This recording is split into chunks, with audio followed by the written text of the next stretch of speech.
kí gbogbo wa pé ẹ máa kalẹ́ ní bí ọdún ṣe ń parí. A dúpẹ́ fọ́lọ́run pé àwa náà wà lára àwọn tí ó ń bá ọdún náà tó fi lọ báyìí tó dẹ̀ máa lọ tó máa fi wá sínú 2025.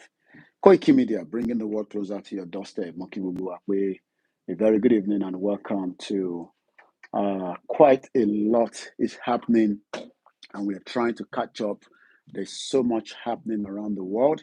There's so much happening around Yoruba Nation, and there's so much to discuss tonight. So, Ebawa, gbọ́wọ́lé share button bí ẹ bá ṣe ń wọlé ní méjì mẹ́ta ká fi bẹ̀rẹ̀ sí prepare fún our evening transmission on the Koikimedia network. Ìgboro Nàìjíríà bí a ṣe ń sọ Australia ó mú information kan jáde tí a fi share pẹ̀lú wa. Update also on the Yoruba Nation YSDM account tí a máa sọ̀rọ̀ lé lórí. But for now, ẹ bá mi gbọ́wọ́lé share button.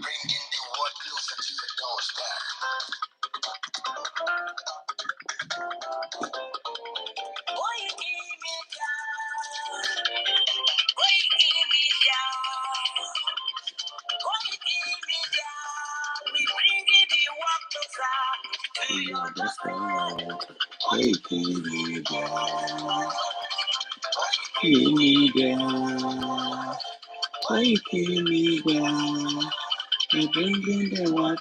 to your doorstep. Koikimedia, we're bringing the world closer to your doorstep. They never forget, maybe we got it for no. Let me know if you want to get closer there.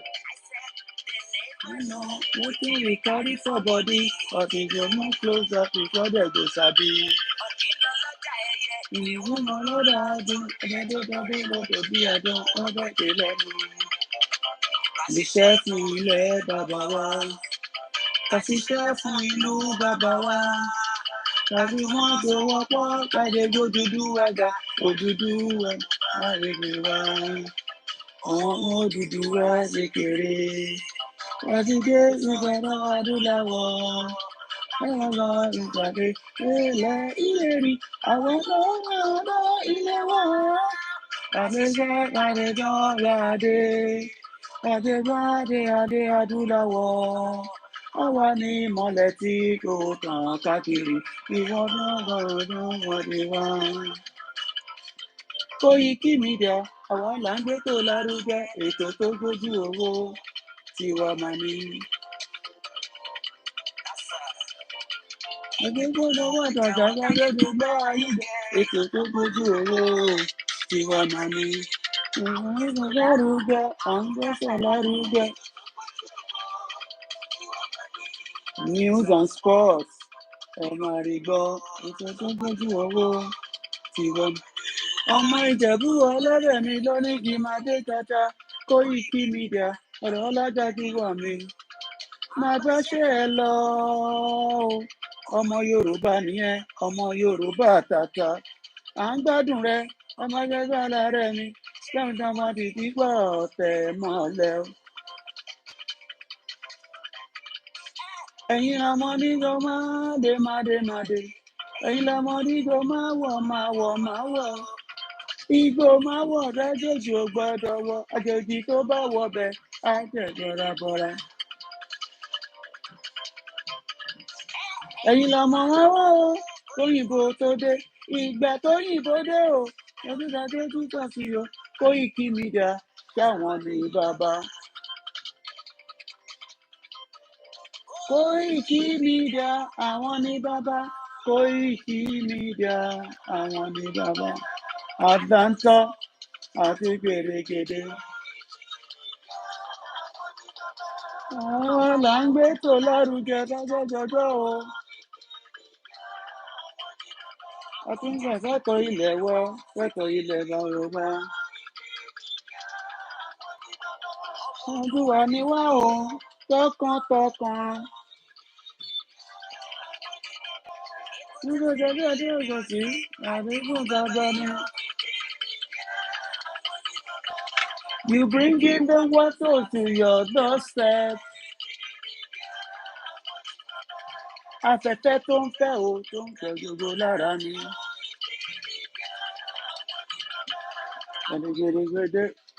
You plug it, you didn't put the plug on. Oh my God. You just put it and you didn't plug it. Kí mi bẹ̀ àwọn ní bàbá. Ọmọ àti àwọn ọ̀rẹ́ tí gbọ́dọ̀ ọjà yín wá. Odùduwà la gbé dání, òtítọ́ la gbé dání. A kì í sọ̀dọ̀lẹ̀, a kì í soníkèéta. Àwọn ní bàbá. Yòówó tán, àti gẹ́gẹ́. I need my phone, guys. If you're not using it, I need my phone, please. Tobilaba, I need my phone. Where's my iPhone? Did you find it? Eh? Where's my iPhone?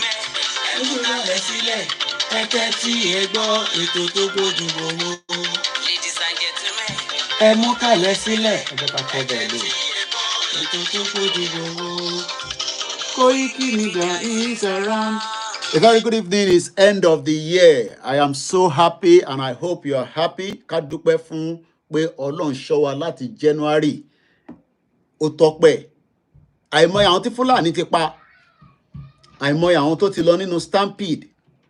Àìmọye àwọn tó lọ nínú plane crash. Àìmọye àwọn tó sùn tó òjìde. Àìmọye àwọn tó tútù máa jáde lálẹ́ ìkọ́lọ̀ má kà wá mọ́ wọn. Ọlọ́run ló ní ẹ̀mí àmọ́ à ń bẹ ni pé kó fún wa lẹ́mìí gúngùn ọdún 2025 tó ń súnmọ́ báyìí kó kà wá mọ̀. Mo kí gbogbo ẹ̀yin Muslim, ẹ̀yin Christian, ẹ̀yin alásàlátù, mo kí gbogbo wa pátápátá pé bí a ṣe ń prepare fún ọdún 2025 ọdún tó kù níwọ̀nba díẹ̀ yìí à ní bá ọdún lọ. Bá mi ṣàmì àwọn èèyàn ṣàmì lórí program à ń ṣàdúrà lọ́wọ́lọ́wọ́ àní à ní bá ọdún lọ. Ebi o Ọlọ́run ní jẹ́ kí 2025 kó tún mú ebi wá bá wa torí pé ẹlòmíì ò rówó tùjọ nínú 2024. Ó gbìyànjú ó try àmọ́ ìtry ẹ̀ yẹn kò ń ṣẹ́jú ẹ̀. Kí ló fà á? Ẹ jẹ́ a gbọ́ lẹ́nu bàbá yìí. The cost of fuel has gone up. Food and other prices have followed it. Households and businesses struggling. Things seem anxious and uncertain. I understand the hardship you face. I wish there were other ways, but there is not. Bàbá Tinubu, nígbà yẹn o 2025 ẹ bá wa ṣe gbogbo tí aráàlú tó máa dẹ̀ wọ́n lẹ́rùn tó máa sílẹ̀ máa tu tó máa favour wa 2025 ẹ bá wa gbé oúnjẹ síta ẹ fún wa ní security. Security yẹn àwọn Australia ti sọ̀rọ̀. A máa ti ń sọ kí ní ìbọn tójọ́ mẹ́ta lọ fìdílé nǹkan the end of the year lọ fìdílé nǹkan torí pé Australia ti sọ̀rọ̀. Kí lọ Australia sọ gbogbo ẹ̀ la máa gbọ́ nínú ètò talẹ́ yìí. Bọ́ká tó wọnú ètò lọ torí pé ẹlòmíì tẹ́ bá ti gbọ́ díẹ̀ ẹ̀ ń gbọ́ yìí tó kù. Orí ètò tá wà lọ́wọ́lọ́wọ́ yìí wọ́n ti pè mí pé Koiki bẹ́ẹ̀ ni owó yẹn ó há but Ọlọ́run ti tu in tó bá há pẹ̀lú iṣẹ́ táwa ń ṣe àtàdúrà tí gbogbo wa ń gbà owó yẹn gbọ́dọ̀ jáde. Wọ́n ní everything has been resolved. Àwọn wo ló ń sọ yẹn? Níbo ló ti ń sọ? Ìpàdé ń lọ lọ́tún lọ́sì back and forth in the last 72 hours. Torí pé kó bá a dá ní torí iṣẹ́ Yorùbá nation kò gbọ́dọ̀ túká lórí èmi kò dẹ̀ gbọ́dọ̀ túká lórí ìwọ náà. Mo ní èmi ni last man standing. Ọ̀rọ̀ tá gbé dání àwa ti prepare mind wa wo ọmọ mi ní ọwọ́ à ń bẹ́ẹ̀ a ti sọ fún wọn pé Ọlọ́run máa fún wa lẹ́mìí gúngùn àtàwọn tó ṣì ń bọ̀. Torí bàbá tó bí mi ó bí ọmọ rẹpẹtẹ gbogbo wọn dẹ̀ ló tọ́jú ìwọ bí méjì ò rí tọ́jú nínú Nàìjíríà. ìwọ bí ẹyọ kan òun struggle. Irú àwọn bàbá tiwa kí ni football ground ni bàbá wa kó wọn sí tó ń gbá bọ́ọ̀lù torí pé squad ni àwọn ọmọ bàbá mi wọ́n tún ní reserve a ní coach láàrin ẹ̀ òfin mọ numbers ó ní láti mọ numbers ìyẹn ló ṣe ń pè ní Alhaji Mojeed Ọmọ́táyọ̀ Koiki. Àwọn ò ṣe yahoo wọ́n ò ṣe ritual wọ́n ò ṣe politics àmọ́ nígbà yẹn wọ́n ń rí owó wọ́n rówó fi tọ́jú aya wọ́n rówó fi tọ́jú ọmọ Yorùbá ò rówó fi tọ́jú ìyàwó kò rówó fi tọ́jú ọmọ látara ìlú wo ni ìlú tó ń pè ní Nàìjíríà àwa ni a fẹ́ Yorùbá country ó wá wà against it throughout 2024 gbogbo ohun tó ṣe ni pé kò wà against it. Mo wá sọ fún gbogbo ọmọ Yorùbá pé owó yẹn ó ti wà clear ẹ̀yin tèmi fẹ́ máa gbọ́ nìyẹn èmi ò fẹ́ gbọ́ pé owó hàn nítorí pé a need owó. We need nothing less than thousands and millions of dollars bá ṣe ń wọ 2025. ẹ má jẹ́ kí yẹn kan sọ fún yín mo rí àwọn gúrùpù kan tán ní ẹ ti fẹ́ fẹnu bà kan jẹ́ gúrùpù yẹn mọ́ra yín ẹ̀ ń sọ pé ṣé rally ló tún kàn. We are diplomat people. ẹ jẹ́ n tún fìyẹn pamọ́ for now. ẹ ṣọ́ra gbogbo yín ẹ ṣe kí ni ẹ ṣọ́ra gidi gbogbo ẹ̀yin ọ̀nkú kan ìpẹ́ra yín lọ́nkú ẹ̀yin àǹtí yẹn àwa tá wà ní generation yẹn wojú mi dáadáa àwa ò wojú ṣe o ẹ jẹ́ n tún dé yẹn pamọ́ ká má ti mú yẹn jáde kó sì wà nínú kúlà. Bọ́ gbogbo group tẹ́ bá wà against rally ní 2025 we will come out for you very hard. ṣé rally la fẹ́ fi jẹun ni ṣé rally la fẹ́ fi make owó ni a ní ká ṣe rally káwọn èèyàn wá lè gbọ́ pé Yorùbá nation tá à ń ṣe yìí òun lọ́nà àbájọ. Èyí tí ń kọ comment ẹ ti ń fohùn sílẹ̀ àbí bẹ́ẹ̀ kọ́ group yẹn ó mọ́ra ẹ mọ́ra yín nínú group yẹn mo wà ń bẹ̀ gbogbo tẹ kọ pátá mo ní láti copy ẹ̀ jáde ó ti wà automatic lórí mi ẹ̀yin wá ìfẹ́ wà against ẹ jẹ́ ká mú yẹn pamọ́ àmọ́ lórí owó yẹn tí mo sọ pé ó hang yẹn Káyọ̀dé mọ̀ láti pè mí àti sọ̀rọ̀ bó ṣe ń pè mí lọ́tún lọ́ pè mí lọ́sì bàbá Koiki ọ̀rọ̀ tẹ́ ló sọ yẹn ó máa bà nǹkan jẹ́ kò ń ṣe lẹ́nu Koiki ló yẹ kó ti gbọ́rọ̀ ọ̀rọ̀ bẹ́ẹ̀ yẹn mo ní ẹ dé yẹn pamọ́ ẹ fi yẹn sílẹ̀ ẹ dé yẹn pamọ́. Ọmọ Yorùbá gbọ́dọ̀ mọ̀ pé òtítọ́ la gbé dání torí èmi ò lè máa ṣe wàhálà aago 5 ni mo ti kúrò nílé mi láàárọ̀ yìí no mo parọ́ 5:45 torí pé táìmù tíyàn bá jáde ó ní footprint kò ń ṣe aago 5 bọ̀ mo ti dìde sára láti aago 4:30 ni mo ti dìde lórí bed tí mo ti lọ wẹ̀ so a lè máa ṣe wàhálà yẹn nínú òtútù ni wọ́n ti ń ṣe program láàárọ̀ yìí at 6:05 tí mo dẹ̀ ń bẹ ọmọ Yorùbá pé ẹ bá wa dáwó sínú YSDA wọ́n dẹ̀ ń dáwó yẹn mo dẹ̀ gbọ́ pé owó yẹn hang àmọ́ bí ṣe ń bá yín sọ̀rọ̀ ní 31st lẹ́ni owó yẹn ti wà release. Adúpẹ́ fọlọ́run. Káyọ̀dé Mọ̀lá the deputy chairman tí bàbá jẹ́ chairman mo ní èmi máa support YSDM délẹ̀ ni torí pé àwọn ni wọ́n máa kó wa délẹ̀ lérí under the leadership of Professor Adébánjí Akíntóyè. Mo gbà fún bàbá yẹn tán yányán kò ń ṣe pé tẹnu mo lọ lé ní 2021 láti lọ sọ fún bàbá pé èmi o mo gbà fún yín mo wá gbà fún bàbá mi olóyè Ìgbòho ṣá mo ní ibi tó bá ń lọ ni mo ń tẹ̀lé ẹ lọ wọ́n ní inú igbó ló ń kó wa lọ máa kó mi lọ sínú igbó yẹn torí mo mọ̀ pé Elédùmarè ló gbé ẹ dìde lásìkò yìí àrí Jésù àránàbí àmọ́ ìwọ ní Ìgbòho Elédùmarè bí bàbá má sunkún mọ́ orúkọ tèmi ló ń pè ní Koikimedia. Owó yẹn wọ́n sọ pé Koiki everything has been resolved mo ní màá jáde màá sọ fọmọ Yorùbá bẹ́ẹ̀ ìtẹ́ bá gbọ́ lórí platform mi ní authentic ìtẹ́ bá gbọ́ lórí Yorùbá World Media authentic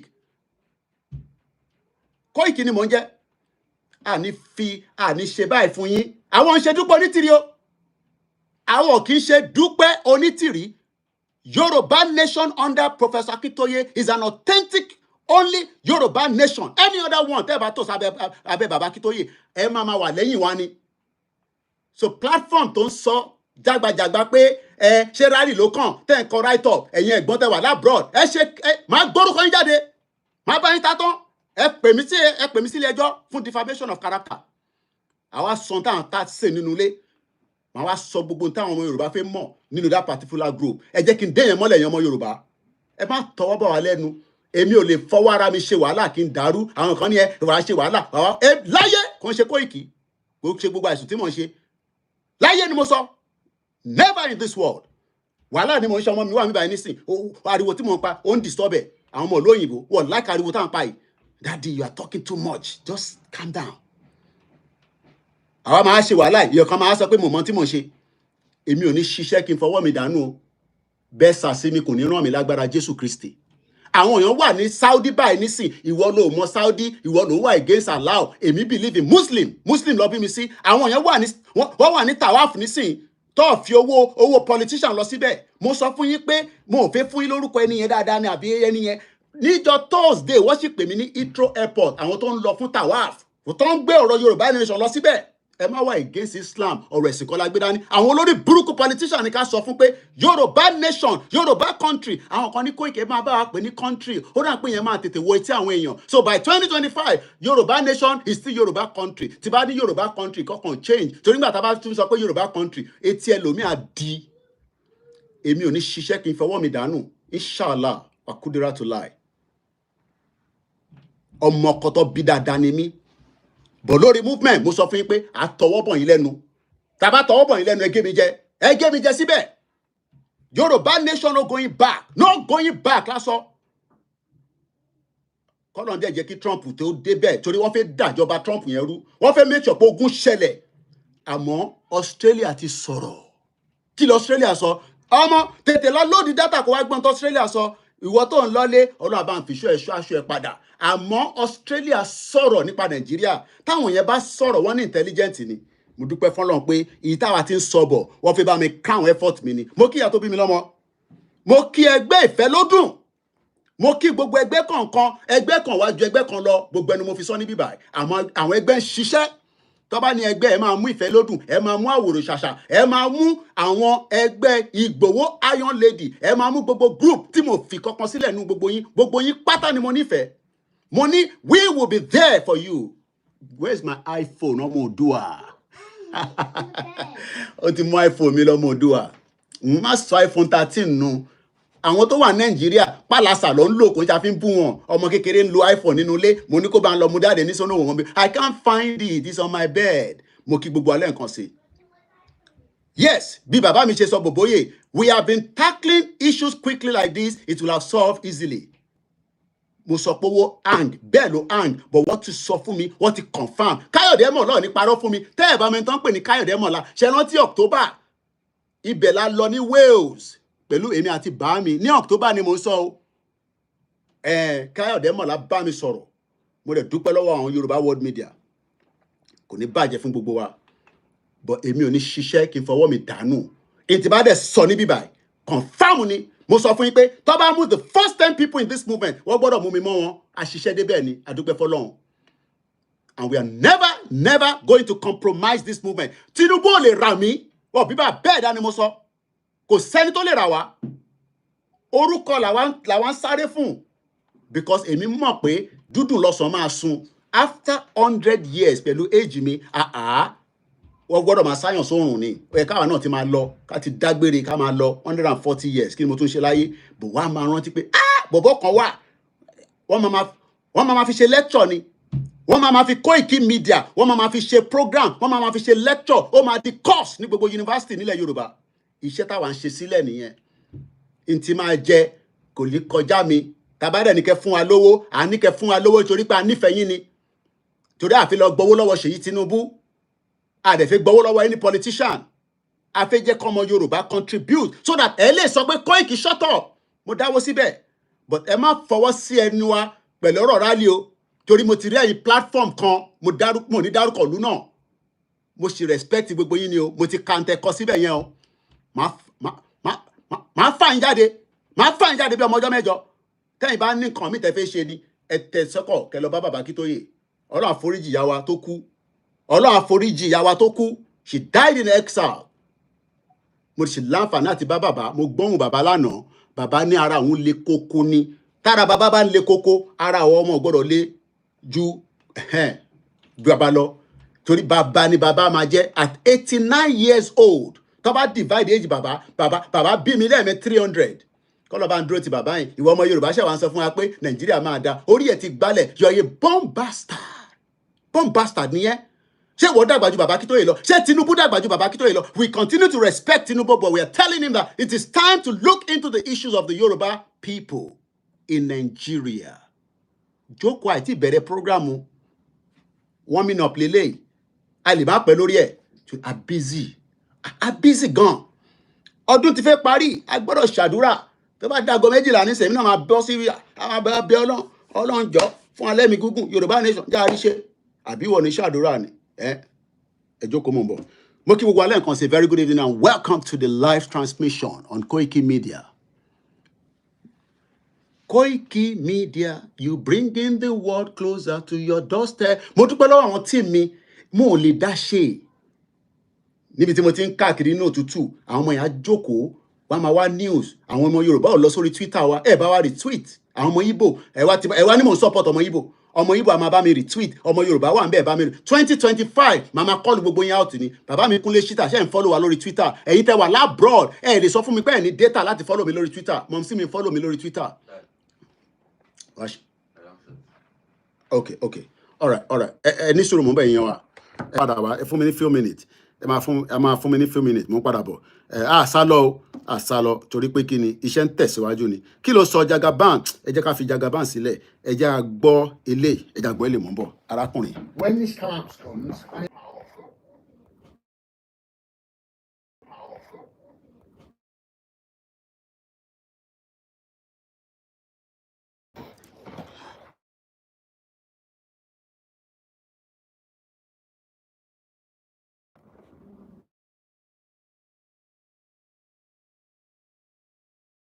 giving back all of the stuff that it's stolen. I've spent hours inside the British Museum. That place is an absolute, it's a treasure trove. It's incredible. And it's nearly all nicked. Looking at our place in the world, and we start looking as to whether we really do value things that we say we do. I saw somebody earlier. You know, Òyìnbó ló ń sọ̀rọ̀ yó, British, English, not Japanese. Ẹ̀gbọ́n tó ń sọ, ẹ farabalẹ̀ lẹ́yìn ilé play anthem, àwa wọnú ètò lọ. When this collapse comes, and it's going to come, Collapse yẹn máa wá. We in the UK are going to need to have some serious reflection on mistakes that have been made, and especially our foreign policy in history. And we're going to have to rely on these nations that we've been stealing from. What help do you think we're going to get from those countries that are becoming more powerful? How do you think that the Africans are going to look towards the English with regards to trade deals and buying their uranium off them if we need to? They're not going to look too kindly, are they? Especially if there's absolutely no apologies whatsoever.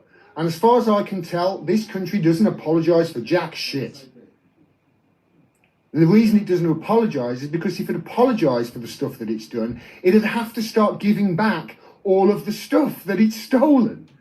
I've spent hours inside the British Museum. That place is an absolute, it's a treasure trove. It's incredible. And it's nearly all nicked. And we're going to have to, in the UK, in the West, really start looking at our place in the world and really start looking as to whether we really do value the things that we say we do. I saw somebody earlier saying, you know, this is what the West do. They just play pretend. It's no wonder the West now accept a man being a woman if he just identifies as one, because we in the UK have been identifying as a nation that is on the side of law and order, a nation that values free speech as it's censoring everybody, a nation that values freedom of the press and is a shining light and a beacon for freedom of the press throughout the world, whilst it's literally torturing the best journalists the world has ever seen in its capital. No. We say we are these things. Our government says them all the time. The diplomats are like that. But it's just all hot air. Nothing we do as a country backs up what these people are saying. No, what if Julian Assange is still? But while he was doing this video, nothing. Julian Assange was still being held. I love my country, and that's what I want my country to turn into, to be. Just like we love our country, Yoruba country. But right now, Nigeria is not working. It's the most patriotic thing a person can do. To love your country. I talk about these things, people call me a Putin puppet. They've been propagandized to such a degree. They don't know their allies when they meet them. And we've got some serious apologizing to do in this country. To all of these nations that we have stolen from, to all of these nations whose leaders we've helped assassinate and overthrow, all of these coups that we've done around the world in countries just because we didn't like what they did. So we killed them and we overthrew them and we put in a dictator who created a secret service and was just brutal to the people in that country. We didn't care, as long as we carried on getting the oil. We're meant to be a country that cares about these things, that cares about truth and honesty and justice. No justice. This country prides itself on the UK justice system. Can you see that? Well, there's no greater injustice in this world right now than the imprisonment of Julian Assange. Julian Assange has been released now. Once he released it, in the UK, he has been released after so much pressure. And to all those people in Africa, you and Africa, rise up. Rise up. I'm in the West and I'm fighting for you. And we really are the people in the country, the people in the UK, the people in this chat in the UK who know the truth. We're on your side. On your side, but we want our country to be the things that it says it is, but it's not. Clearly not. Àwọn fẹ́ kí ìlú àwọn ṣe tó yẹ kó ṣe, but kò ṣe. UK ò ṣe, America ò ṣe. We should see the rise of Africa. We see the rise of Yoruba country, Biafra country, Arewa country. At the moment, the rise of Russia and China. I'd love Africa to go with that as well. But this is not good for the West, especially if we carry on. So, this was before Julian Assange was arrested, but right now Julian Assange is free. Mo kí gbogbo ẹ̀yin ìyá wa tí ẹ ti darapọ̀ mọ́ wa pé ẹ káàbọ̀ sórí ìkànnì aláyọ̀ tí à ń pè ní Koikimedia, bringing the world closer to your doorstep. Èyí ni the last day of the month. Ẹ fẹ́ lè sọ pé àbí kò ní jáde àbó máa jáde. Gbogbo yín ti mọ̀ pé a ti jáde láàárọ̀ ní almost 6 o'clock in the morning, but a busy díẹ̀, àmọ́ kò sí bá ṣe fẹ́ busy tó tí a gbọ́dọ̀ fi àyè sílẹ̀ fún àwa ìran ọmọ aládé, torí pé ìran ọmọ aládé wọ́n fẹ́ máa gbọ́ continuous awareness, torí pé àwọn ò ń ṣe jàgídíjàgan, a kì í ṣe Boko Haram, a kì í ṣe ISIS, a kì í ṣe ISWAP, a kì í ṣe ọ̀daràn, a dẹ̀ ń ṣe secessionist, a dẹ̀ ń ṣe coup plot tàbí Buhari. So a máa play anthem wa, gbogbo audio wa ta máa ń fi ránṣẹ́ káàkiri, ìdí ta ṣe ń ṣàwọn audio yìí tẹ́yìn bá rí kódà bó jẹ́ church ẹ jù síbẹ̀, ẹ jẹ́ kó question ní pé kí lélẹ́yìn ṣe pẹ̀lú church, kí lélẹ́yìn ṣe pẹ̀lú mọ́ṣáláṣí, ọ̀ kí lélẹ́yìn ṣe pẹ̀lú group wa. Ẹ wá ṣàlàyé fún wọn pé in tó da náà là ń sọ níbí báyìí, eléyìí tí mo gbé wáyé náà in tó da náà ni, kò ṣe gbogbo èèyàn ló máa gbà pé kí Yorùbá kó dá dúró kó gba country. Wọ́n ti wà confused. The love is too much. The love is too much.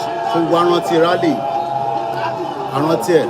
Adúpẹ́ fọ́lọ́run pé Ọlọ́run túbọ̀ bá wa dá bàbá wa Olóyè Ìgbòho, kó bá wa lọ́rọ̀ ẹ̀mí ẹ̀, kó bá wa fún ní ẹ̀mí gígùn àtàlàáfíà, kó bá wa dúró ti àwọn ìyàwó àtàwọn ọmọ, kó dẹ̀ dúró ti gbogbo ìran Yorùbá náà. Yorùbá country òun náà ni à ń torí ẹ̀ ṣe ariwo tá à ń pa lórí social media. Àwọn kan ní ẹ̀kọ́ ń pariwo ní kò ní débì kankan. Okay, jọ gbọ́ èlé náà mò ń bọ̀.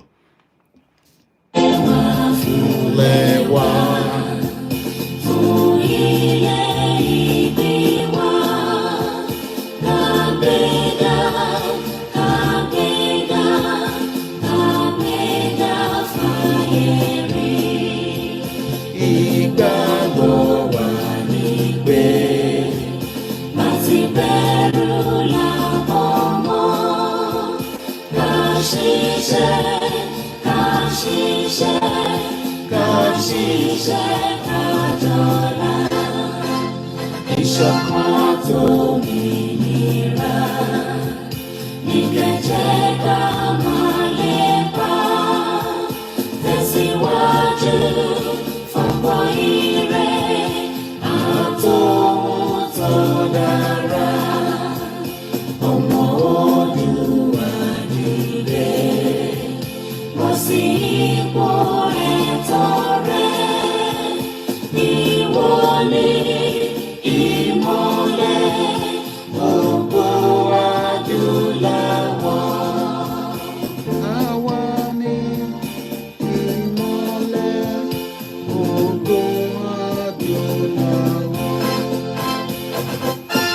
máa kí gbogbo wa pé ẹ káàbọ̀ lẹ́ẹ̀kan sí tí mo fi ń kí yín pé a kú palẹ̀mọ́ ọdún tuntun. Mo lọ bẹ́ẹ̀ mo kí grandma Awoniyi. Kò ń ṣe pé àwọn lọ́kọ́kọ́ wọlé àmọ́ àwọn ni ọkàn mi ní kí n kọ́kọ́ kí. Bàbá mi Waris Jinadu ní bẹ́ẹ̀ ni Koiki ó parọ́. Julian Assange ó ti padà pẹ̀lú family ẹ̀. He was held in captivity in Belmarsh prison. Gbogbo ẹni tó bá wà ní ìtúmọ́lẹ̀ ẹni tó wà ní ibi tó dé mọ́ pẹ̀lú àwọn ìran Yorùbá ta fi ń béèrè fún Yorùbá country pa fi kúrò nínú Nàìjíríà torí wọ́n dè wá sínú ẹ̀ ni. Ó lè dàbí pọ́npẹ́ but Ọlọ́run tó ní gbogbo wa á tú wa lẹ̀ bó ṣe tú Julian Assange sílẹ̀. Julian Assange is spending the first ever Christmas after a very long time. Kódà nínú ibi tó wà ó padà bí ọmọ ó dà pọ̀ ọmọ méjì ló bí Mr. Waris Jinadu ẹ bá mi check. Ó ṣe jigijigi ọkùnrin níbi tí ìyàwó ẹ̀ ti lọ ń ba nínú Ecuador embassy ó sáré gbàsè fún pápò ó dọmọ lẹ́sẹ̀kẹsẹ̀ while he was in captivity ìyàwó ẹ̀ bímọ níta. So ìwọ tó ń sọ pé inú Yorùbá nation tẹ́ ẹ̀ náà ń bọ̀ yìí Yorùbá country tẹ́ ẹ̀ ń sọ pé ó ń bọ̀ yìí ẹ kàn ń da gbogbo ẹ̀rú ni ẹ kò tẹ̀ yé wa a rò pé gbogbo yín ní ọpọlọ ni àwọn kan ló ń sọ yẹn o.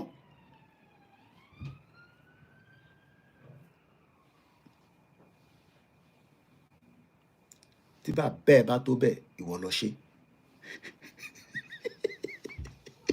Wọ́n mọ̀ páwọn ò lè ṣe ẹ wo gbogbo agídí ìdúpọ̀ onítìrì ẹgìgì agbègbè agbàgbà Ọlọ́run ló débẹ̀ Ọlọ́run ti fún wa ṣe àti gba country àti ìjìnlẹ̀ nísìn ó ti change topic báyìí kò rí topic mi a ní kí gbogbo akátọ̀ sójú kan wọ́n náà wọ́n yá bàrà kúrò lẹ́yìn bàbá Akíntóyè àti gba country wa àti wà lórílẹ̀‐èdè tiwa àwọn wèrè àwọn òsínwín people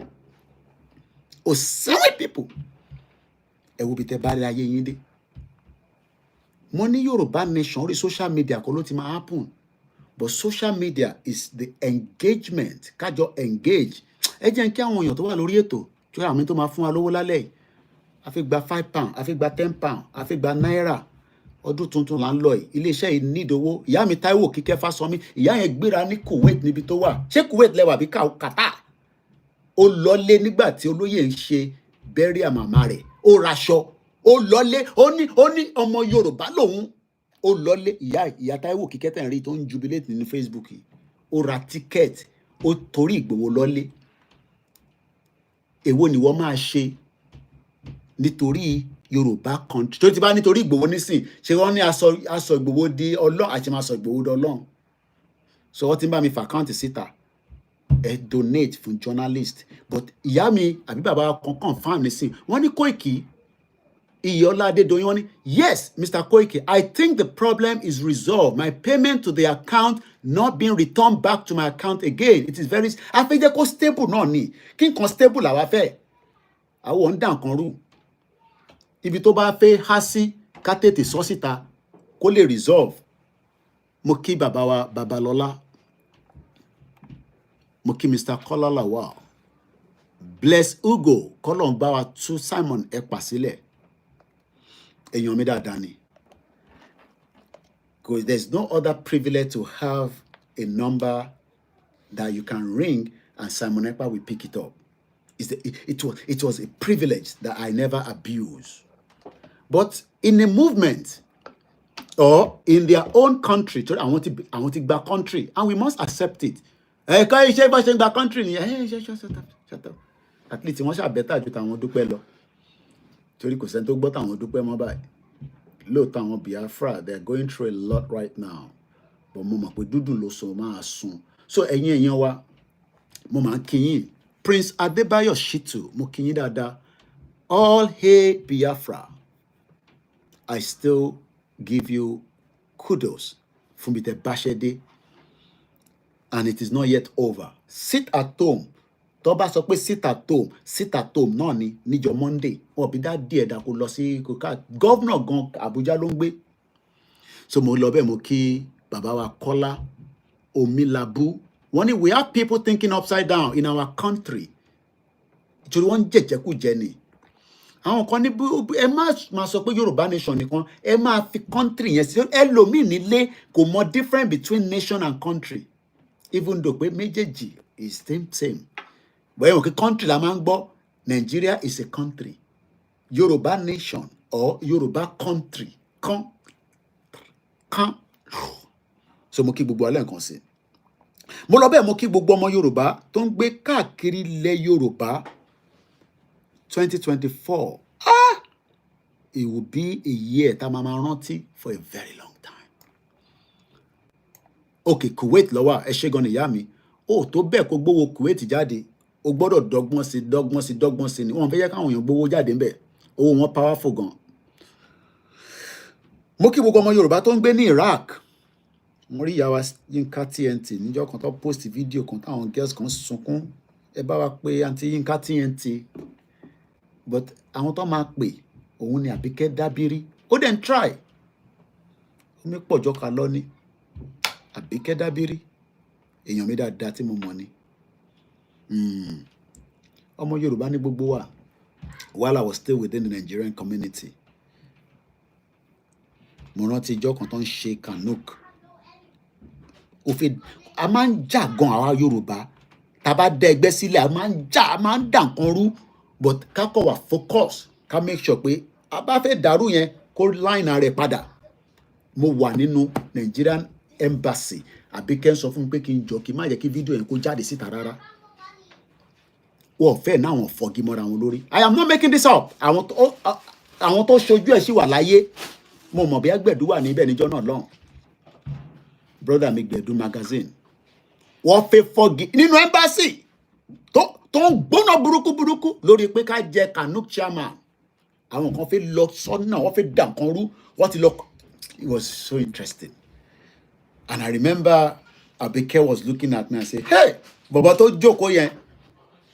Hey, tó ń record, òun máa kò ń record. Ó máa gbé ọ̀rọ̀ táwọn ṣe bíbá jáde o.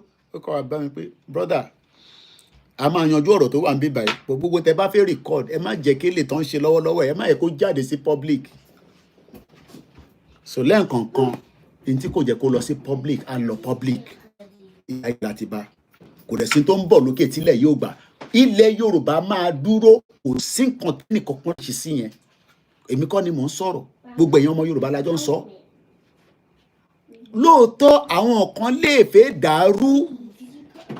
Idris mo kí ẹ, but Africans don't understand this. I don't know how they can understand anymore. Mo ní láti 1st of next year. A kò máa lọ live lórí Koikimedia pé láti sọ fún yín pé a ti wà live o. So that ẹni tó bá rí fídíò yẹn, a máa lọ wá ibi tá a ti ń ṣe live yẹn. Torí ní ṣe, mo sọ fún yín pé kò fún mi ní revenue. Owó ni, àwọn ọmọ mi ti gbé cheesecake jáde. Ó yá ẹ bá ń gé tèmi náà. Ẹ bá ń gé tèmi náà kí n máa gé sí wọn lẹ́nu níbí báyìí. Cheesecake. Mo kí gbogbo alẹ́ nǹkan sí.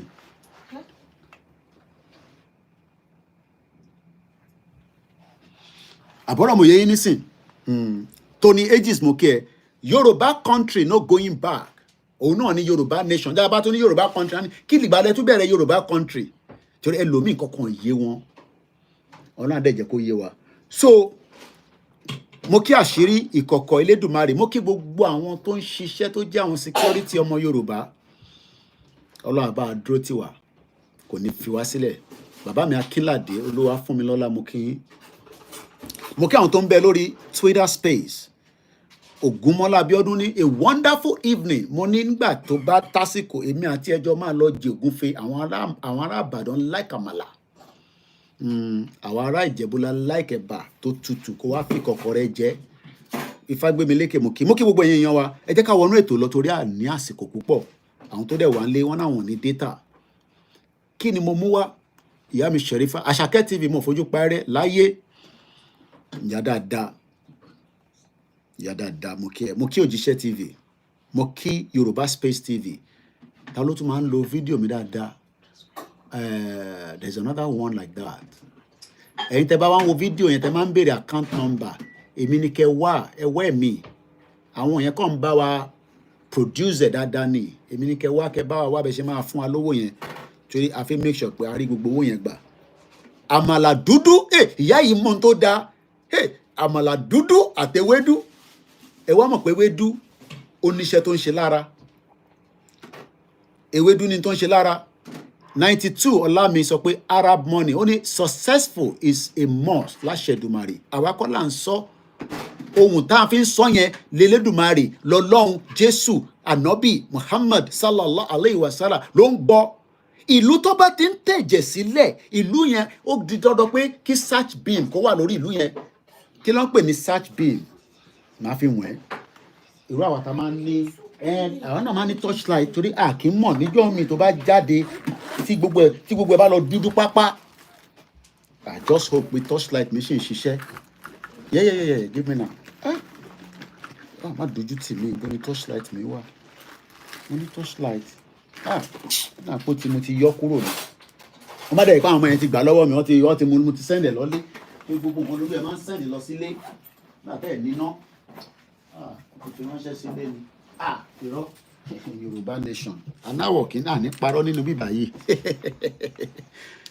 Orí irọ́ ló máa ní kíní ibi tí mo rò pé ó wà lélẹ̀, but inú main bag ló wà. Inú main bag ibi tí mo ti mú lélẹ̀ kò ń ṣe pé kíní military bag mi. Inú kékeré ni mo rò pé ó wà, which is this one. Ẹ̀rí flag mi bí ṣe ń gbé káàkiri nìyẹn. Intan wo yìí, iná mọ̀nàmọ́ná, ẹ má bínú pé mò ń tàn sí i lójú. Nigeria is a search beam. Problem wà nínú ẹ̀. Èmi máa ń like experiment nǹkan. Problem wà nínú Nigeria. Kí wá ní problem yẹn? Yorùbá fẹ́ lọ, Igbo fẹ́ lọ, Hausa náà wọ́n lọ. A ti parí Christmas, Mr. Adesina Sulaiman, wọ́n ní Merry Christmas. Bàbá yóò fẹ́ jẹ́ kí Christmas lọ. Ṣé ṣáà fún àwọn ọmọ ní gift, ṣé fún girlfriend ní gift, ṣé fún mọ́mì náà ní gift. Àwa ti náwó Christmas báyìí. Kọ́lọ̀ tí tó ń bọ̀ lọ́dún tó ń bọ̀. Nàìjíríà ó ti di òkú. Ẹ gbé fún mi. Èdè mo nìkan mi. Cheesecake ni. Homemade. Àbí ó lè má tààbọ̀. Kí ni mo fẹ́ fà lálẹ́ ni pé Australia ti sọ fáwọn ọmọ wọn o. Bọ́dẹ̀ ṣe ń sọ fáwọn ọmọ wọn lèmi náà wá sọ fún ọmọ Yorùbá o. Pé Nàìjíríà Koiki jáde kó lọ sọ fún gbogbo ọmọ Yorùbá pé nǹkan kan ti ṣẹlẹ̀ nínú Nàìjíríà o. Kí ló ṣẹlẹ̀?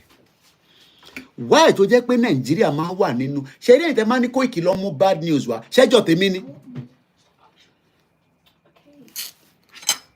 Ọ̀nà fún ni. Ohun ẹranko pẹ́ lẹ́nu. Àbí ìyá mi Àṣàkẹ́ ṣé mo gbà dáadáa? Ohun ẹranko pẹ́ lẹ́nu. Kọ̀lọ̀kọ̀lọ̀ fún ló fi gbé lọ. Ìwọ náà fẹ́ jẹ. Technology ò tí ì débẹ̀, ó kù díẹ̀. Àbùlà nìyẹn. Ẹ jẹ́ ká padà sórí program. Mo dúpẹ́ lọ́wọ́ àwọn team mi. Kódà mo busy díẹ̀. Mo ṣe rí àwọn ni mo gbà. Àwọn ọmọ yìí máa jẹ kínní tán. Nǹkan tó dùn tó. You have abere tonight. Okay? Abere. You want abere tonight. Hey, you. Abere. You have abere tonight. Abere. You don't want abere. Capsule a máa rà fún yín. Ẹ̀gbọ́n mi Timothy ní capsule ní kó rà. Má yọ àwọn ọmọ yìí lẹ́nu. Ṣé àfi sínú capsule a máa dissolve wọn lára? Mo ṣe rí news yìí ni just kí n tó bẹ̀rẹ̀ program yìí. Ọ̀rọ̀ update lórí owó ni mo fi wá sọ, but mo realize pé mo ti ṣe video, mo ti ṣe audio. Ibi tá a bá dẹ̀ sọ̀rọ̀, ó ń travel lọ ní afẹ́fẹ́ ni. So yẹn ti wà sorted out. Ọmọ Yorùbá tó bá tún wà concern, á jẹ́ pé ẹ̀ trust ilé iṣẹ́ ìmọ̀ nìyẹn. Nígbà tí mo tún jáde nísìn tí mo tún sọ fún yín pé issue yẹn ti wà resolve. Tẹ́ bá tún wá ní ẹ̀ ń wá tẹ́gùn tẹ́ fẹ́ sí irọ́ ni o. Mo jáde ju pé confirmation ti sọ fún mi from the lead. Wọ́n dẹ̀ ń tó nǹkan. Ọlọ́run àdé bá wọn tó. Àdúrà ní ká máa ṣe fún wọn. Káwa dẹ̀ fún wọn lówó. Ká support. Ká fowó ṣe. Àwọn bàbá tiwa mo sọ, wọ́n ní tẹ́gbẹ́ bá ń dára látọ̀dọ̀ olórí ẹgbẹ́ ni. Owó ló fi ń ṣẹgbẹ́. Owó. Àwọn kan wà, a máa lift ara wa. Lẹ́yìn kankan yìí náà máa gbé wá. Mr. Koiki fún mi ní nǹkan kékeré kan, èmi náà já sí ẹ lọ́wọ́. Nígbà mi tó bá ní kí o béèrè, màá ní mo ní. Ẹ ṣé gan ni bàbá mi ọlá. Wọ́n ní I like that food. Yorùbá is a great nation. Australia. Ẹ jẹ́ ká padà sínú program. aago 6:30 ló fẹ́ lù ní United Kingdom ní London níbi tí mo ti ń gbé tó ìkàjẹ́. Wàrí Jìnàdù ní torchlight tí àwọn nọ́ọ̀sì ń lò ní location 419 ní hospital. This is what they are using for operation in Nigeria. Ṣé mo parọ́ mọ́? Am I lying against Nigeria? Have you never heard that hospital that are operating people, they are using torchlight? Not even a normal light. Because electricity failed for the last 60. Kò ń ṣe Tinubu ló fail electricity, but it's part of the problem. Because Olónà fi lọ ṣe èmi ló kàn. Mo kí gbogbo èèyàn wa. Australia. Kí ló dé tó Australia? One. Kí ló ń pè ní one ní Yorùbá? Ó fi Australia won citizens. Tó bá ní citizens tó fi SC kò ń ṣe méjì kò ń ṣe mẹ́ta wọ́n kó gbogbo ẹ̀ papọ̀. But àwọn kì í ṣe Australia citizens. But ẹ̀tọ́ ni pé ká sọ fẹ́yìn ọmọ Yorùbá pé ewu tá à ń sọ yìí ó ń bọ̀. Ìkìlọ̀ máa kọ́ èdè níbí báyìí. Olóyè ló máa ń tó bá pè mí lórí fóònù ló máa ń sọ pé tó bá ń rán mi iṣẹ́ tó bá wá ń sọ àwọn Yorùbá yẹn lọ. A ní coordinator ṣé ẹ kọ́lẹ̀ mo ní ẹ̀jẹ̀ ń kọ́lẹ̀ torí mo ti gbàgbé tẹ́ ń sọ yìí. Àfi tẹ́ bá fohùn ránṣẹ́ tí máa gbọ́ tí ó ti bá ti dórí program báyìí bí olóyè ṣe ní kí n sọ ní Yorùbá yẹn ọmọ irọ́ ni o. Mo máa ń gbẹlura wọn ni ìyẹn mo ṣe máa ń ṣe English. Kọ́lọ́n kó ṣá gbogbo apáta la ṣe máa lọ kọ́ èdè. Ṣe gan ni ìkìlọ̀. Australia fi ìkìlọ̀ ránṣẹ́ sáwọn ọmọ ìlú rẹ̀. Ṣé ẹ̀dà yẹn lọ bẹ́ẹ̀? Australia fi ìkìlọ̀ ránṣẹ́. Irú ìkìlọ̀ wo bí mí ni? Bàbá mi Akínládé ní Koiki before 2027 Yorùbá country will stand. Àwọn èèyàn sọ pé amen. Tó bá yẹ pé Pastor Jerry ló ń ṣàdúrà báyìí tèmi náà wà lábẹ́ ètò yẹn. Tó bá yẹ pé bàbá mi àwọn CAC tó bá jẹ́ bàbá mi Prophet Ṣẹ́gun Adébáyọ̀ ló ń ṣàdúrà lọ tọ́nà àwọn ṣàdúrà Nàìjíríà. Tó bá yẹ pé bàbá mi G.O. Adébóyè ló ń ṣàdúrà lọ máa ṣàmì. Wọ́n ní by 2027 ilẹ̀ Yorùbá tá à ń pètò fún tí Koiki ń ṣàìsùn tí gbogbo ọmọ Yorùbá ń ṣàìsùn wọ́n ní ó ti di dandan pé kó bọ́ sí ààrẹ ní ṣàmì. Àmọ́rú atẹ́gùn tó ń lọ báyìí torí atẹ́gùn kan ń lọ káàkiri. Àwọn atẹ́gùn tó da ló máa kọlù àwa atẹ́gùn burúkú ní kọlù wa torí tó bá wo plane crash tó ṣẹlẹ̀ ní South Korea ìkúnlẹ̀ àbí a máa ṣe tó bá rí báwọn èèyàn ṣe náà ń jọ èmi ò rí fídíò bọ̀ wọ́n ní bó ṣe ń ju ọmọ nígbà tí ìyá mi Naomi ìyá dáadáa tó ní àníyàn tó dá àti brother mi I am not doing it for fame. I don't need to know them. Èmi gan mọ̀ mí bó ṣe mọ rí Yomi Hamzat lọ́mọ Koiki bẹ́ẹ̀ ni wọ́n sọ bó ṣe ń tọ́ ṣe yẹn ṣó rọ́ǹgì ni àní ìjọba òfò ìjọba àdánù tá à ń sọ fún pé ìtẹ́ ń ṣe yìí ìkìlọ̀ ti wá láti Australia fáwọn ọmọ wọn. Wọ́n ní Koiki bá ń pariwo ẹ̀ síta bóyá ọmọ Yorùbá náà àfetí kọ́ ilé. Bẹ́ẹ̀ ni àwọn èèyàn ti ń ṣàmìlẹ̀ lórí tá fi máa rí nìyẹn tá bá ní wọ́n ní nǹkan kan máa ṣẹlẹ̀ torí gbogbo ala ní àṣẹ lẹ́nu. Ọmọ aláṣẹ ni wá Fẹ́mi juju music èmi fẹ́ máa mo like juju music ilẹ̀ Yorùbá ló ní àṣà ló ní èdè ló ní gbogbo nǹkan ẹ wo bí tá wà lénìí. Australia wá náà òun fi ìkìlọ̀ ránṣẹ́ o ẹ dẹ̀ mọ̀ pé ìkìlọ̀ tó bá wá wọn ń sọ̀rọ̀ tán délẹ̀ mo kí pay cash ẹni tí ì báyìí tí ìrorúkọ ẹ má bínú gbogbo ẹ̀yin silent watchers ẹ̀yin tẹ́ wà lórí floor tẹ́ ń faṣẹ́ àwọn kan máa ṣiṣẹ́ báyìí àwọn kan ti wà nínú prayer house ẹ má yẹ ká attack Christian and Muslim. Ọ̀rọ̀ tó wà ńlẹ̀ yìí àwọn olóṣèlú bóyá Elédùmarè Ọlọ́run ọba ti Jésù ànábì bóyá kó sí wọn nínú bóyá wá fetí gbọ́n tá à ń sọ. We don't hate them, but we dislike them for making life difficult for our people. Ìyà yìí ti pọ̀ jù. Australia fi ìkìlọ̀ ránṣẹ́ o. Ìyá mi mo dẹ̀ mọ̀ pé Tasha Sheikh tó bá máa tún program yìí ṣe báyìí òun máa lo àwọn headline tó dalé lórí. Australia fi ìkìlọ̀ ránṣẹ́ sí ìlú wo ó ṣe jẹ́ Nàìjíríà. Why Nàìjíríà? Tabarẹ́ni tó fẹ́ bá pè wọlé line wà open. Mo kí yín gbogbo ẹ̀yin tẹ́ ń darapọ̀ mọ́ wa. Mo kí yín o àṣẹ yìí ṣàmọ́dún o. Oyèrónkẹ́ Ọláníyàn mo kí yín. mo kí ẹ̀yin ọkùnrin, mo kí obìnrin, mo kí gbogbo ọmọ Yorùbá, àwa Yorùbá. Ìyá mi Ṣadé lótọ̀, ẹ ti fi ọ́díò sílẹ̀, mo ì tí gbọ́. Àtàgò aago 5 mo make sure pé bọ́ọ̀sì ti máa wọ̀ kúrò níwájú ilé mi, mo mísẹ̀ torí ibi tí mò ń lọ jìn. Ìjọba Nàìjíríà, ìjọba ìkà, ìjọba Nàìjíríà, ìjọba mujẹmujẹ, ìjọba Nàìjíríà, ìjọba tó ní faraàlú. Kò ń ṣe Tinubu ló dálẹ̀, kò ń ṣe problem pé Tinubu nìkan. Òun la kọ̀ máa forí ẹ̀ fágbọn nítorí pé òun ló kàn. And like I always say, I don't trust him. I don't think he will give us Yoruba nation. But fáwọn tó ń rò pé, I just use that word but. Again, in English, Australia wants citizens.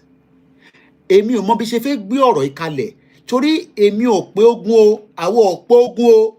Torí ẹ ti wọ́n mi ní Koiki ní ja ogun, but tá bá bọ́kọ̀ sórí M1, a kò máa lọ ni, a máa dí gbogbo exit torí àfiyẹ́ kẹ́ni kankan bọ́lẹ̀. Gbogbo ala agree lórí yẹn. But bàbá Akíntóyè ní rọ́wọ́wọ́. Yorùbá yẹn ò jáde ní má bínú pé peace la máa fi gbà. Mo kíyàwó Rachel.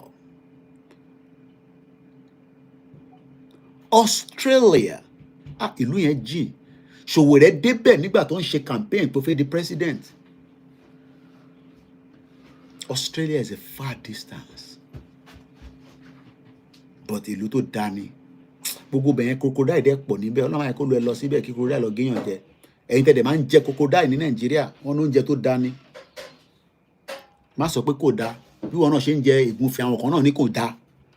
Olúkálùkù ló mọ tó ń jẹ. But let's focus on something tí mo fẹ́ gbé jáde. Èmi kọ́ ni mo sọ o. Wọ́n ní, you will be you will soon be our MP. Jennifer Baseki. Ó máa ṣe jẹ́ MP nílùú yìí. Bẹ́ẹ̀ ni mo sọ. She contested in the last, but she didn't make it. But I'm sure it's a good experience for her. I've known her for 25 years. Títí bí ṣe ń sọ̀rọ̀ báyìí. It is not free o. To me, Alomani Koiki, o gbọ́ pé immigration consultancy kan wà free. Nothing is free in UK o, but she does give free consultation, I think on a Friday, maybe for 10 minutes, and you will pay for the rest. Because don't come and say, Koiki o gbọ́ program kan pé Jennifer Baseki, o máa ń ṣe free. None of them does free o. Because wọ́n lọ kàwé fún iṣẹ́ lọ́ ṣe, wọ́n máa ń ní staff, wọ́n dẹ̀ máa sanwó. And I can stand for her on immigration. Immigration is Ọlọ́run ló ní o, but they will give you advice. Jennifer Baseki wà lórí Instagram lọ wá. Let's come back. Australia wants citizens to avoid travel to Nigeria. Why must we avoid to travel to Nigeria? That is the question mark. I have continuously said for the last 365 years, 365 days. Today make it 365 days make a what?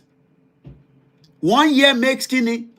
Eba mi call. Should be 365 days makes. It makes. We have done 365 days. Some people don't die, yo. The South Korea plane crash. I've gone back to review the video. Knowing that you go die. And you can see. Kilo de to. Am I can't you die? Kilo de to she parachute. That as the plane won't land, everybody just come out inside that plane. Even if your hand fall like that, you could still get another hand. Flame. Burst into the flame. 181 passenger, only 2 survive. We saw the Azerbaijan. Let's come back to why Australia is warning its citizens that don't buy your life. No, let me put it. Don't use your money to buy danger for your life. In Power Africa, we like danger. Danger. If you don't buy any danger, wala man law. Walai. 365 days make a year. Washiri yadada. Typewriter ni mom say me fi lo fi share secretary. Typewriter. But Olo upgrade her. At 70 plus, she returned back to university. Some of our friends say, Elijah, is it because they say they are giving people money?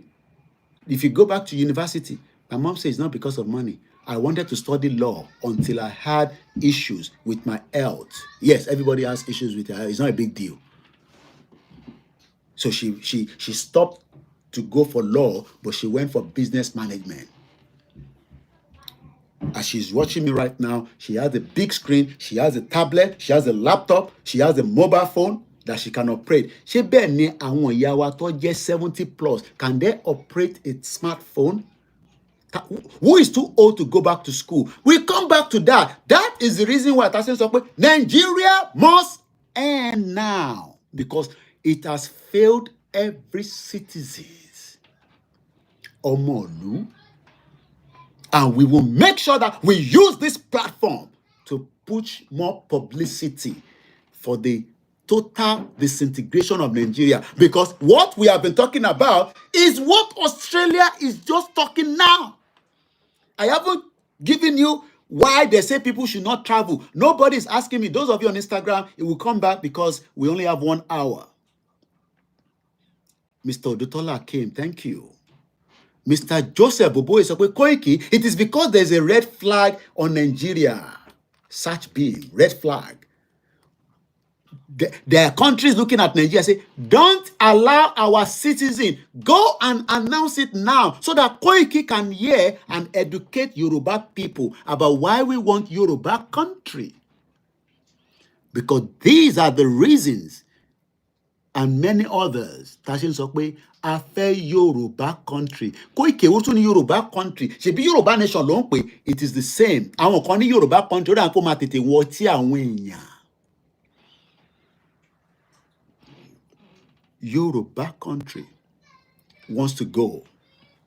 Mr. Samuel Ayomide sọ pé 70 years old are too much. Have you even talked about 50 years old? My mom returned back to university. She did a 3-year full course. Not part-time, full-time. Ó lọ sí university, ó lọ fún lecture. Thank you so much for the super chat. He did that. So, Koikimedia, 118 people. I'm sure if you are all on WD, somebody for don't give us super chat. But you want to give me now, you are looking at it, say, Koiki, you don't have super chat anymore. But you're not learning super chat. At a super baby. 4 years. Mom say, me ni 3 years old. Kuma jeking buy no. Look. Gawen to fi shake. O wa nínú ilé. Education is good. Don't let it is Nigeria that you want to study law. You would be there forever, and when you finish, you will be running after politicians so that you can make money. Not all of them, but majority of them. No justice system. A failed country. A terrible country. A country that Australia is now warning its citizen. Ìkìlọ̀. Kìlọ̀ fún wọn. What is the ìkìlọ̀? Koiki Babi sọ̀rọ̀. You are going to sọ̀rọ̀ síta now. Táyà ń já ni. Australia says to the citizen, avoid any travel to Nigeria over terrorism. Kò ń ṣe terrorism nìkan. The next one, make I eat my cheesecake first. 1 minute. Because I need this energy.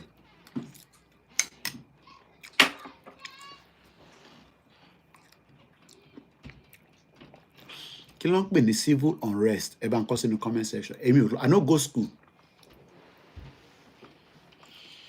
I no go school. Australia say, make I tell una, pay. Make a drink water. This is a very important program. Share.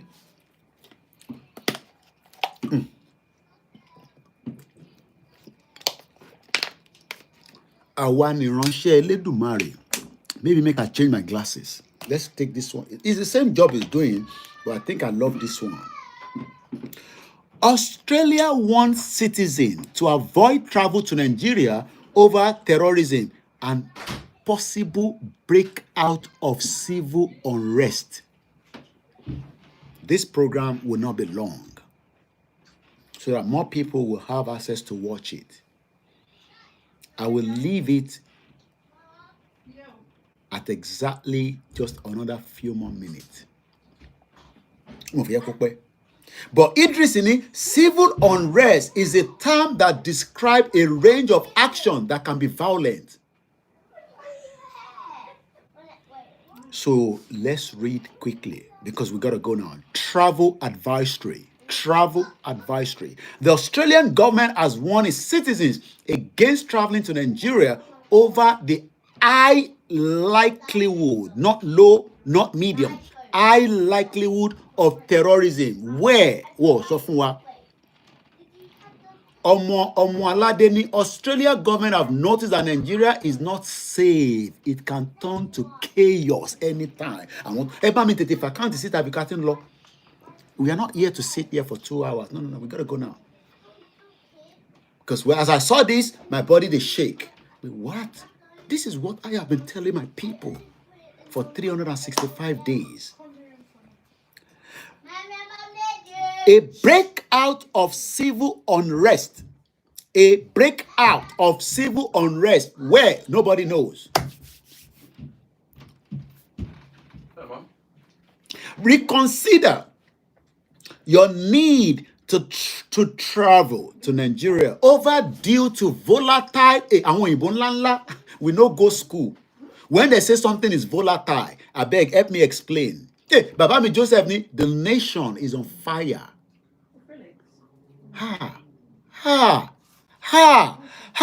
Where is the fire?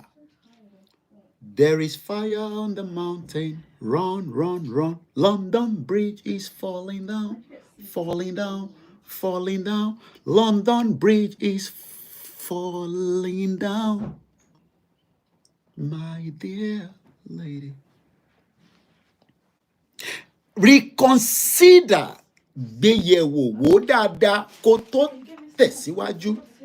Reconsider your need to travel to Nigeria overall due to volatile. Hey, Yami Pastor Mo, Nigeria bridge is falling down, falling down, falling down. Nigeria bridge is falling down.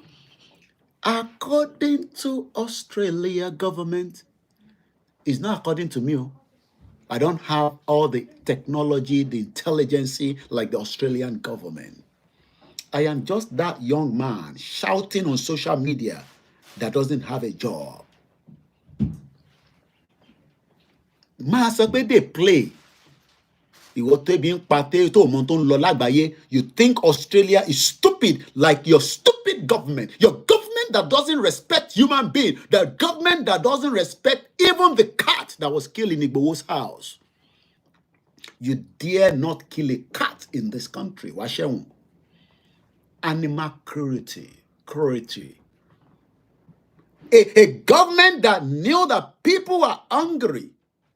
Instead of them to give Naomi more support for security, they are blaming Naomi that why did she not put security so that people will not throw their baby? Is that a government? We saw that Naomi consulted, talked to the Minister for Women Affairs in Oyo, in Ibadan, but yet she did nothing. Dumb bastard. And you want to blame Oriyomi Hamzat? Abi? Oriyomi Hamzat said this.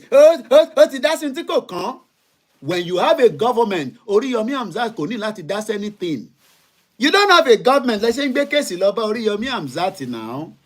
Many disputes should be resolved within your local government or your province. Ẹja débẹ̀ yẹn mọ́ bẹ̀ tó ara ti ń lọlé. Ilé wo là ń lọ? Ilé aláyọ̀. Àmọ́, make una hear me.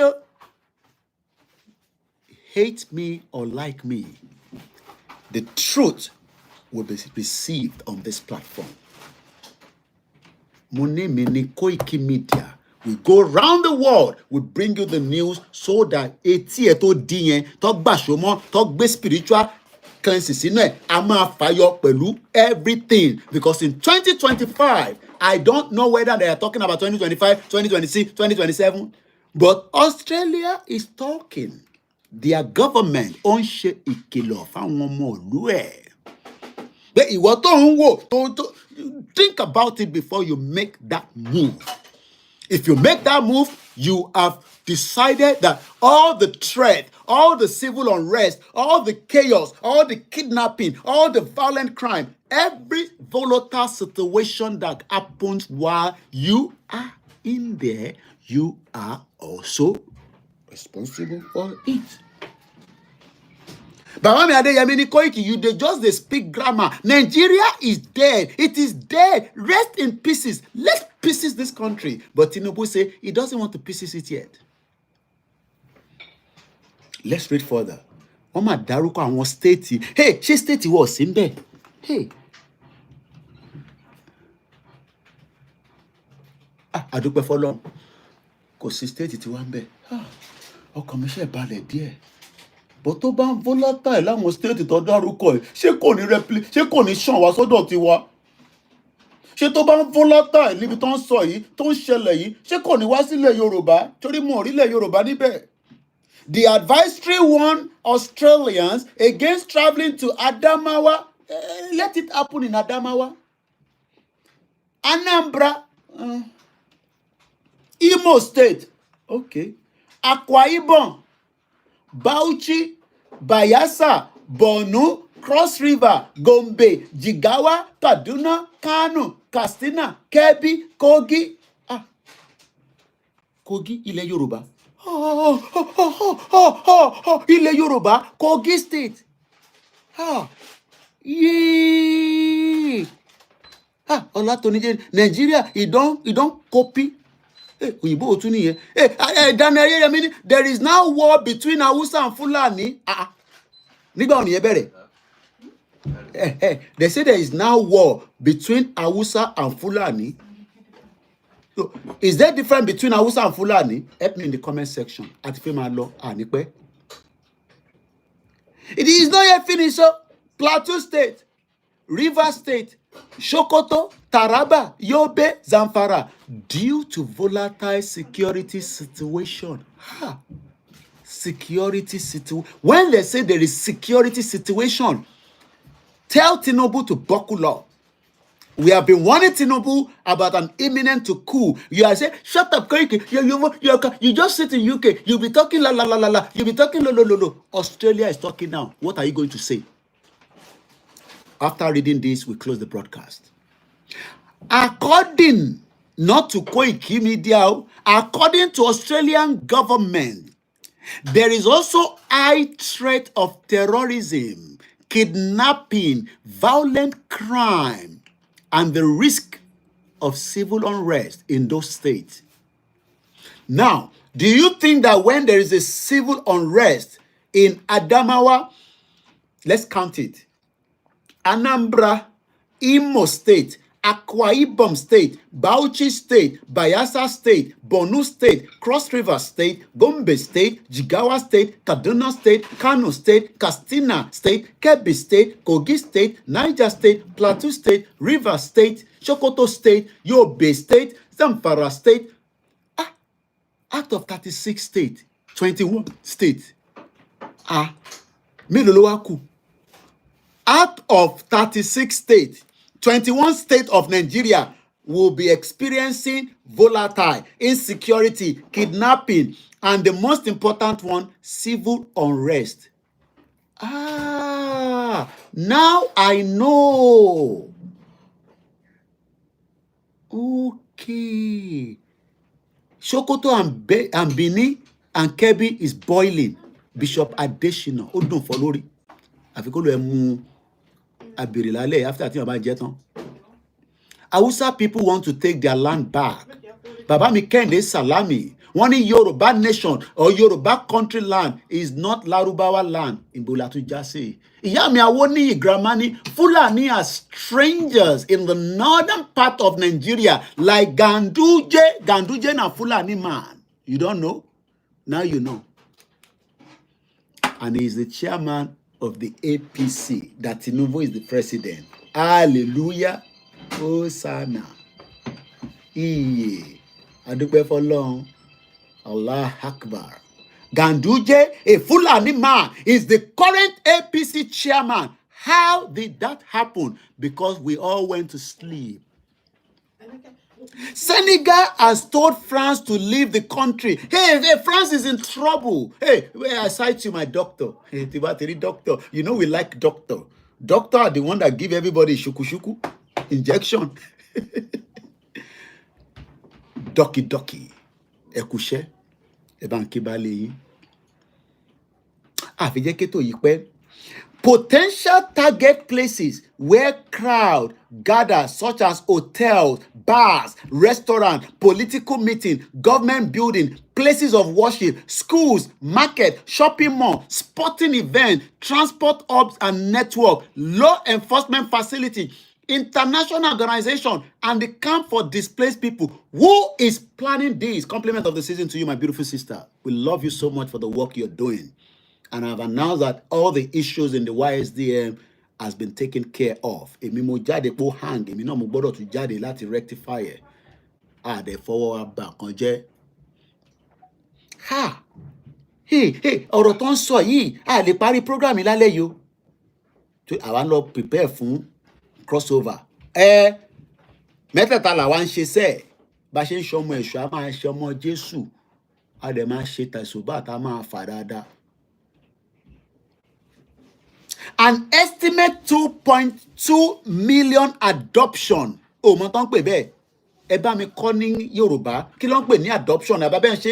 I no go school. Gba school kọjá.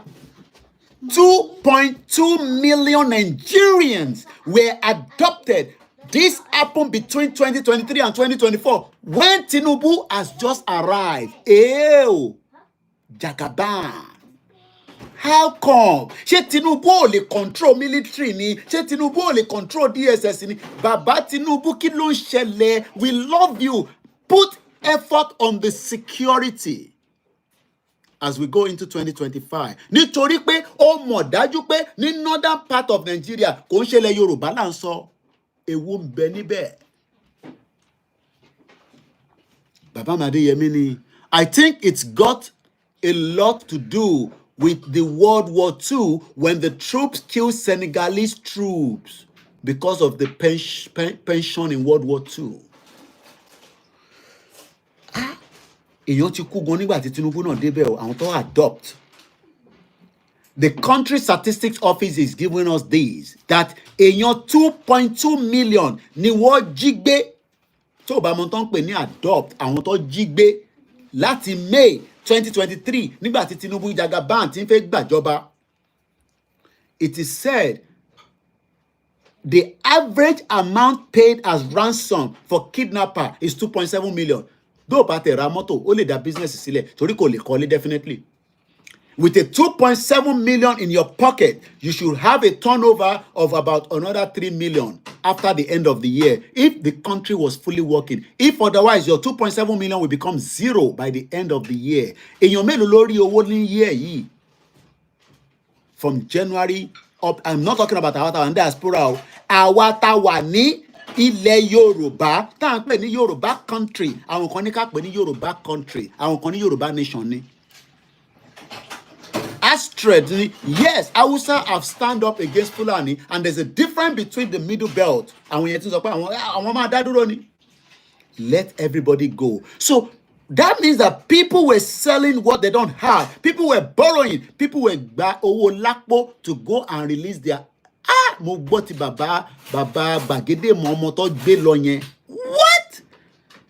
After collecting so much money, they were able to collect Okada.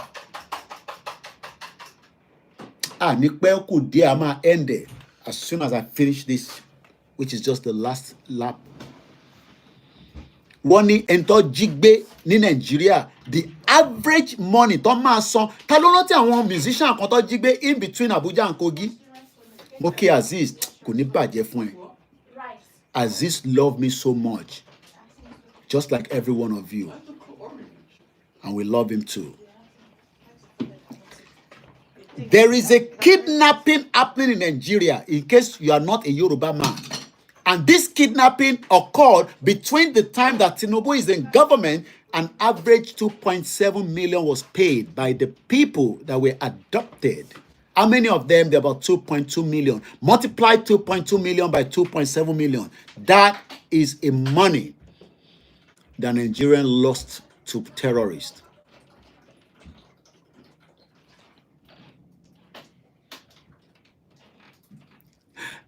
An estimated total ransom of 2.2 trillion was paid within that period. The musicians were about 19 or 21. How many of you remember them? We don't forget now. They paid huge amount of money to be released. Who is Mokiyami Olajire Koka? Mokiyantemi Jire Koka. Who is funding terrorism? Who is behind it?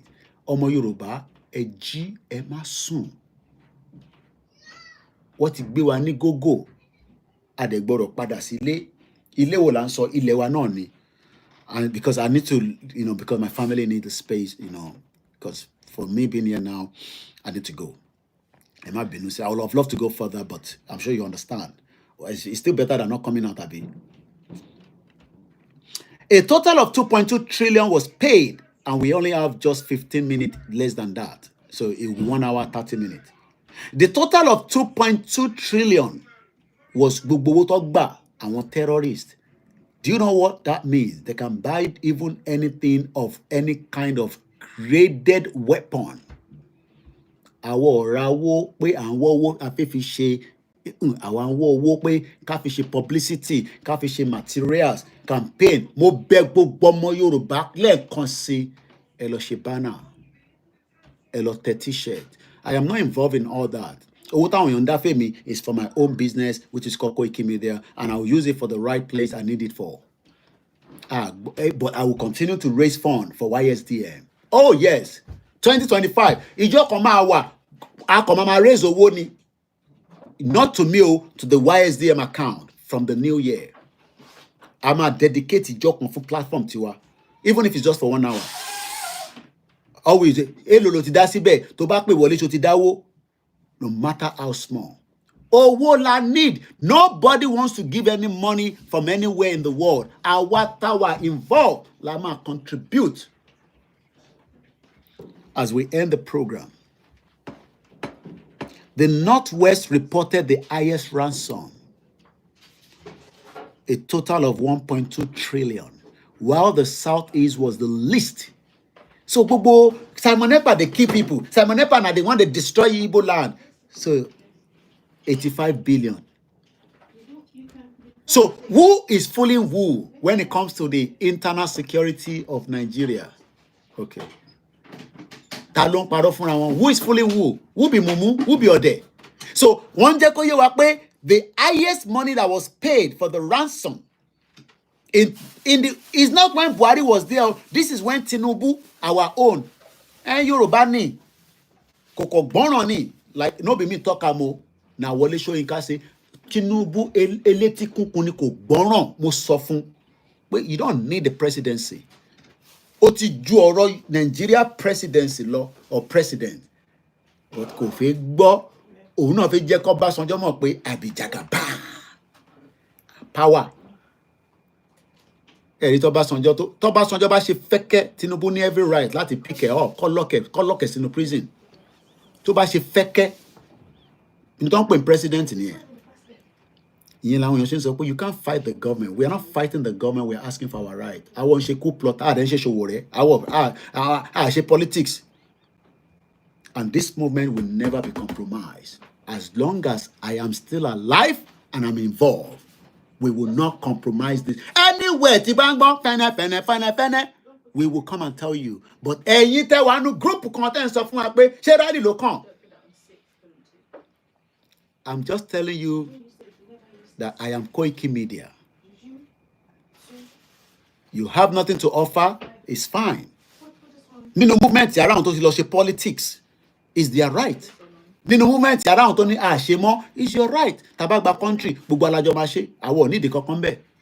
Mo nídìí oyè. My media platform is big enough to run and make my livings. And as I leave you, I say Happy New Year. Happy New Year in advance. We don't know what call is this. Should we pick it up? Let's see. Because I got to go now. Hello? On testing. That's fine. So anyway, we got to go now. Thank you so much, everyone. And like we say at the beginning of the program, Australia wants citizens, and I'm speaking English now. Australia wants citizens to avoid travel to Nigeria over terrorism, possibly breakout of civil unrest. The Australian government has warned its citizens against traveling to Nigeria over the high likelihood of, I think I should record these. I think people like when I record this as well. Let's record it quickly. Today at the time. I'm already installation. Australia wants citizens.